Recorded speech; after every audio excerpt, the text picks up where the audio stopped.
ಬಚ್ಚನ್ನೇ ಕಳೆದೋದ ಕಣ್ಣಿಂದ ಇವಳ ಕಣ್ಣಿಂದ ಬಿಗ್ ಬಾಸ್ ಮರುಳಾದ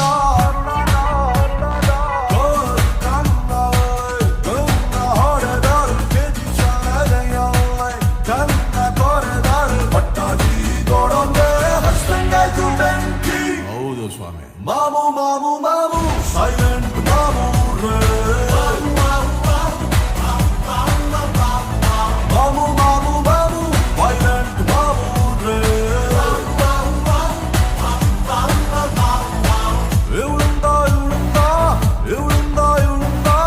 ಇವಳಿಂದ ಅಯ್ಯೋ ಇವಳಿಂದ ಬಚ್ಚನ್ನೇ ಕಳೆದೋದ